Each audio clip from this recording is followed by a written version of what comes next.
Buenas tardes, estimados colegas. Como habíamos conversado en el video anterior, vamos a seguir profundizando acerca de los principios y la estructura de nuestro estatuto. ¿Se acuerdan que dentro de los derechos funcionarios, uno de los primeros que uno caracteriza precisamente es la estabilidad en el empleo? Ahora, cuando veíamos que existían los funcionarios de planta, también escuchábamos los funcionarios a contrata. Y la diferencia entre un funcionario de planta y un funcionario a contrata era precisamente que no existía esa estabilidad en el empleo. La contrata es hasta el 31 de diciembre de cada año. Ahora bien, no sé si recuerdan, pero cuando lo vimos por acá, dentro de las características que generan la interpretación normativa que hace Contraloría General de la República, les mencioné acerca de la confianza legítima. La confianza legítima genera un parámetro de interpretación de norma que da un plus de cierta estabilidad cuando se generan los requisitos establecidos para que el funcionario tenga la confianza de que en su contrato o su contrata, su decreto de nombramiento, no termina en el 31 de diciembre, sino que prosigue en el año siguiente. Para entender bien cómo funciona la confianza legítima, veamos. La noción de la aplicación de la confianza legítima es que si el Estado, la administración del Estado, ha renovado continuamente mi contratación, continuamente al menos desde la segunda renovación, lo que genera en los funcionarios y funcionarias es una legítima expectativa de que se me va a renovar de nuevo para todo el año siguiente y en las mismas condiciones. ¿Qué implica las mismas condiciones? En el mismo, asimilado al mismo grado, ¿verdad? Porque somos contrata, y en el mismo estamento. Esa es la convicción, una legítima expectativa de que ese vínculo que yo tenía con la administración del Estado se tornó, en permanente y en constante. Por lo tanto, si el Estado quiere actuar de manera coherente y tener una determinación diversa, va a tener que seguir ciertas condiciones. Ok, comencemos a desmenuzar qué es la confianza legítima para poder llegar a ciertos parámetros de instrucciones, conclusiones que nos permitan utilizarlo en nuestro quehacer administrativo. Lo primero que hay que entender es que esta no es una invención nueva, es un principio derivado del principio de seguridad jurídica, según el cual la administración pública no puede defraudar las expectativas que ha creado con sus normas y decisiones, sustituyéndolas inesperadamente por otras de sesgo distinto. Cuando escuchábamos la definición que daban de Contraloría, estaba claro que esto tiene que ver con una estructura de que si la administración pública, a través de la confianza que se tiene que tener en ella, ya que cualquier acto se presume jurídicamente correcto y se presume que tiene legalidad, si la ciudadanía entiende que la administración está dando instrucciones acerca de cómo se debe hacer algo, se subentiende que esas instrucciones permanecerán en el tiempo y no se van a alterar de forma aleatoria solamente por un evento específico o determinado.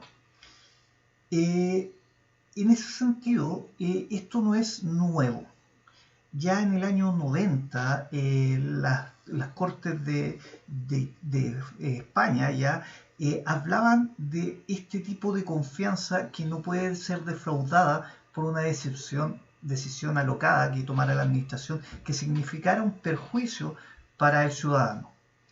Como recordaremos, en Chile nosotros considerábamos también el concepto de funcionario de hecho, cuando había un funcionario que no cumplía con los requisitos para haber sido nombrado, y era nombrado de todas maneras, sus actos durante su nombramiento y antes de que fuera a través del principio de nulidad administrativa cesado en el cargo, eran válidos.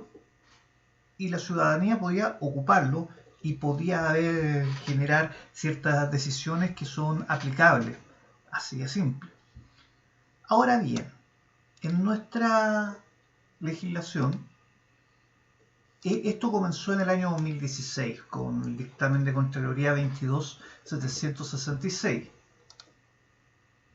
el cual ponía ciertos principios, que existiera una permanencia constante y mantención del vínculo entre el funcionario a contrata y la institución, que se hiciese una práctica administrativa de no notificar su continuidad, y eso hacía entender que continúa igual, y que este tipo de decisiones tiene que ser razonable, confiable y repetitiva. Eso quiere decir que yo al tercer año de que nadie me decía nada y me mantenía como funcionario municipal, entendía claramente que el año siguiente iba a ser exactamente lo mismo.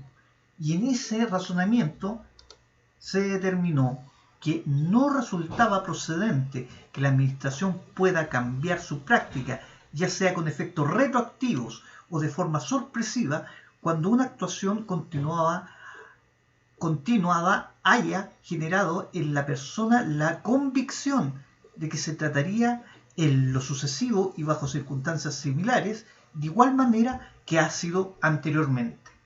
En resumen, si el 30 de noviembre nadie me decía que yo continuaba o no continuaba dentro de la administración, se supone que yo continuaba, porque el 1 de enero estaba ahí y se generaba el acto administrativo ya a mediados de enero, y nadie me había dicho si continuaba, pero nadie me había dicho que no continuaba, por lo cual se entendía que la práctica era seguir con eso. En ese sentido, se ha discutido acerca de cuál es la función en este caso que se le quita esa potestad que tenía el alcalde de determinar quién seguía y quién no seguía. Así, los alcaldes, a través de su asesoría jurídica, han argumentado siempre que los contratos cesarán en sus funciones en esa fecha, estamos hablando del 31 de diciembre, por el solo Ministerio de la Ley, salvo que hubiese sido dispuesta su prórroga con 30 días de anticipación a lo menos, estamos hablando del 30 de noviembre. Pero en la práctica, como el 30 de noviembre no se informaba nada, y después, aun cuando por el solo Ministerio de la Ley la contrata cesara, el 1 de enero el funcionario se mantenía en sus funciones y nadie consideraba que esto podía ser extraño. Ahora, Contraloría aclara que los pronunciamientos solo han resuelto que la decisión de no renovar o desvincular al funcionario antes del vencimiento del plazo de la designación debe materializarse a través de un acto administrativo fundado, debidamente comunicado al interesado. Esto es, se volteó la determinación de los 30 días previos para decir la continuidad, y como nunca se dijo la continuidad, y se hizo la confianza legítima que iba a continuar, que en ese mismo plazo ahora tenían que avisarle que no iba a continuar.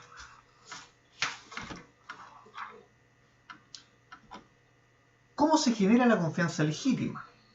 La confianza legítima tiene ciertos requisitos para uno poder argumentar que existe, aun cuando no tiene que ver con el subconsciente o la apreciación emocional del funcionario, sino de circunstancias fácticas que son aplicables a la generalidad. Entonces tenemos que tener claro que se haya requerido reiteradamente sus servicios, o sea, no es primera vez que fue a contrata. El que está por contrata por un solo año no puede alegar confianza legítima si el 31 de diciembre le dicen usted no continúa. Ahora, si las contratas se fueron por servicio y no fueron iguales, pero se mantuvieron y se fueron prorrogando, es lo mismo. Y esto deriva en que habiendo una segunda renovación, o sea, ya 2 años, entrando al tercero, se entiende que existe una confianza legítima. Y Contraloría determinó eso en un plazo de 2 años. Ahora, esto no limita la continuidad en el sentido de que si es una necesidad de la institución cortar la contratación, se puede hacer, pero necesita que tenga una razón plausible, no solamente el término del plazo. La resolución o el acto administrativo que pone término cuando existe confianza legítima, Contraloría instruyó cómo tenía que ir. Así, este acto administrativo tiene ciertas características que vamos a estudiar una por una. La primera es qué naturaleza tiene que tener el acto administrativo. La segunda, es la motivación fundante para este acto administrativo. Y cuando hablemos de la motivación, vamos a hablar también de la evaluación funcionaria.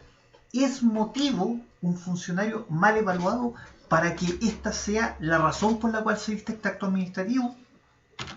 Del mismo modo, veremos los plazos que se establece por este instructivo para su dictación,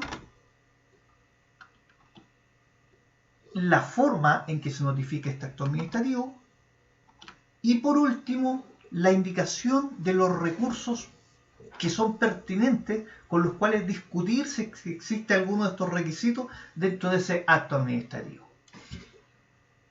En esquemas generales, lo que hizo Contraloría a través del instructivo que estamos citando, el 156769 del año 2021, que se dictó en octubre de este año, lo que hizo fue tomar toda la jurisprudencia que había, más las resoluciones de los tribunales, más lo anterior, lo que conversábamos recién, que este principio de que se tiene que haber confianza en la administración, y determinó la forma como se tiene que ejecutar el término de esta relación de contrata cuando ya no son requeridos los servicios y fueron requeridos por 2 años anteriores. La naturaleza de este acto administrativo. ¿Qué es lo que dice Contraloría? Contraloría dice claramente que la autoridad emite el respectivo acto administrativo que contenga la decisión formal de no renovar el vínculo funcionario, de hacerlo por un lapso inferior a 1 año o en un grado, estamento de asignación o carga horaria inferior, o prescindir anticipadamente sus servicios cuando sea el caso. Un acto administrativo. ¿Qué quiere decir esto? En términos sencillos, que no puede ser una notita, una llamada telefónica, que el jefe personal le diga, no, ya no son más necesarios tus servicios. No, tiene que ser un acto administrativo. Y de acuerdo a nuestro artículo 12 de la Ley Orgánica Constitucional de Municipalidades, la forma o los actos administrativos que podemos mandar en relación a decisiones, en este caso, sería un decreto alcaldicio. Y aquí los otros son la ordenanza, los reglamentos y las resoluciones, y en este caso hay un derecho personal que está viéndose involucrado, por lo cual debe ser un decreto alcaldicio. ¿Cuál es la motivación de este decreto alcaldicio? En esto tenemos que ir a la Ley de Procedimiento Administrativo, la 19880, la cual señala claramente en su artículo 11, que los hechos fundamentos de derechos deberán siempre expresarse en aquellos actos que afecten los derechos. En este caso, cuando si alguien que tiene confianza legítima de que va a seguir adelante en sus funciones, hay que notificarle que no va a seguir adelante en sus funciones o que va a tener otra función con plazos distintos o con remuneración distinta, tiene que el acto administrativo decirlo y decir cuáles son los fundamentos de esto. El artículo 41 señala que las resoluciones finales, esta es una resolución final porque ya no va a estar el funcionario con nosotros, debe ser fundada. ¿Cuáles no son fundamentos? No son fundamentos un plan de reestructuración en materia personal, porque es ambiguo.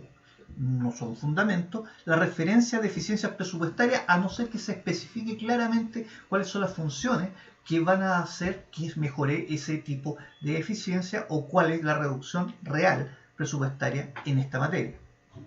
Y la referencia formal a los motivos, ¿qué quiere decir eso? Que diga en el aire cuáles son los motivos, pero no especifique, no desarrolle, no fundamente los motivos. ¿Cuáles sí pueden ser fundamentos? La ejecución de una reestructuración, si es que ya está aprobada la reestructuración y ya se tiene claro cuáles son las funciones que se van a mantener y las funciones que no se van a mantener. La supresión de algún plan de trabajo que se haya hecho por el cual estaba contratada esta persona y las condiciones presupuestarias especificadas, no una referencia, sino diciendo claramente cuáles son los montos, cuál es la razón y cómo se van a ahorrar y no se van a recontratar. Ahora, como señalábamos, dentro de la motivación hay motivos que no están fundados aún cuando se puedan argumentar. Por ejemplo, la mala evaluación de un funcionario o la infracción de sus deberes y obligaciones. ¿Por qué esto no puede ser fundamento? Es muy sencillo, porque nosotros tenemos un sistema de calificación y este sistema de calificación es anual. Existen 4 listas, dentro de las cuales, dependiendo de nuestra calificación, en cuál lista estamos, y si nosotros caemos 2 veces en la lista 3 o una vez en la lista 4, somos eliminados. Entonces, el fundamentar la no continuidad de una contrata porque existe un mal desempeño se tiene que ver reflejado en las calificaciones y a través del procedimiento de calificación es cuando sale del sistema público. Dentro de este análisis, las sentencias de la Corte Suprema que han sido tomadas por Contraloría cuando ha generado este instructivo señalan claramente que la razón que se pretende invocar para no renovar una contrata respecto a quien goza de confianza legítima es una deficiencia de evaluación de aptitudes o desempeño para el cargo. Lo que corresponde es efectuar dicha evaluación a través del procedimiento establecido por la ley para tal fin. Esto es la calificación regular, para luego ubicar al funcionario en la lista correspondiente y, si procediera conforme al anotado, disponer su cese con la consecuencia inhabilidad temporal de reingreso. En resumen, lo que dijo la Corte Suprema en este número de resoluciones, que no es una sola, es que si en el decreto que se estableció la no continuidad se decía como fundamento que había una mala evaluación funcionaria, no podía hacerlo en este decreto, sino que tenía que hacer un procedimiento con el cual se justificaba, por un lado, la salida por mala evaluación y por otro lado se protegía la administración pública porque quien sale mal evaluado queda inhabilitado para volver a entrar. Pero esa justificación no daba para decir la no continuidad de una contrata cuando existe la confianza legítima. Del mismo modo, como motivación, que no es fundada, está cuando existen graves contravenciones al principio de probidad administrativa o existe alguna acción que tenga que ser sancionada de acuerdo a nuestro estatuto y que dentro de esas acciones existe la posibilidad de ser destituido. ¿Eso por qué? Porque la infracción y contravención al principio de probidad administrativa y todos los que lleven a destitución se hacen a través de un sumario administrativo que está normado y este sumario puede determinar la destitución y la destitución genera una inhabilidad temporal para ingreso a la administración pública. El mismo motivo anterior, si existe alguien que ha sido sancionado y que no, la sanción es por una infracción estatutaria, la lógica busca que no vuelva a la administración pública, por lo menos por el plazo de 4 años. Contraloría ha señalado claramente cualquier otra infracción a los deberes y obligaciones de los funcionarios que no importe la aplicación de una sanción de destitución, o sea, no estamos hablando de un tema de probidad ni de una infracción muy grave, tampoco puede ser el fundamento para la no renovación o el término anticipado, toda vez que la sanción sería mayor a una infracción que genere la destitución. ¿Se entiende? En el fondo está diciendo Contraloría de que si a través de sumario habría una sanción menor a la destitución, no se puede ocupar como argumento para la no continuidad de la contrata el tema de esa infracción menor, sino que tiene que haber otro tipo de argumentos que no tengan que ver ni con la calificación de sus funciones, es decir, que hacía mal la pega, o con la infracción a normativa estatutaria, es decir, que por ejemplo hizo alguna acción en beneficio propio y no de la comunidad en general, porque para eso existe por un lado las calificaciones y por otro el procedimiento de los sumarios. ¿Cuál es el plazo para la dictación de este acto fundado? Ya dijimos que existían fundamentos que no eran pertinentes. De la misma forma como cuando hablábamos de las privaciones o la restricción a los alcaldes, en esta etapa es cuando siempre aparece asesoría jurídica diciendo: oye, no es necesario hacer ningún acto administrativo, no es necesario notificarlo, porque por el solo ministerio de la ley, el 31 de diciembre se acaban las contratas. Pero Contraloría, y la Corte Suprema lo ha aprobado, determinó que cuando se genera una práctica de que nunca se notificó, ahora se invierte.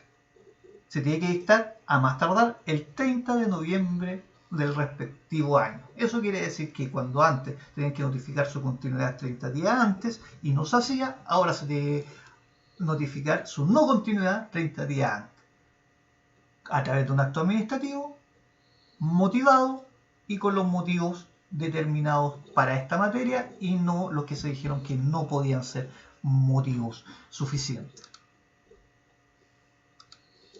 ¿Cómo se notifica el acto administrativo? De la misma forma como se tiene que notificar todos los actos administrativos. En este caso, el acto administrativo no puede tener una fecha posterior al 30 de noviembre, por lo cual tiene que estar notificado dentro de los 5 días siguientes a su dictación. Si se envía por carta certificada, tiene que estar notificado de acuerdo a su ingreso a la oficina de partes 5 días hábiles siguientes a la dictación.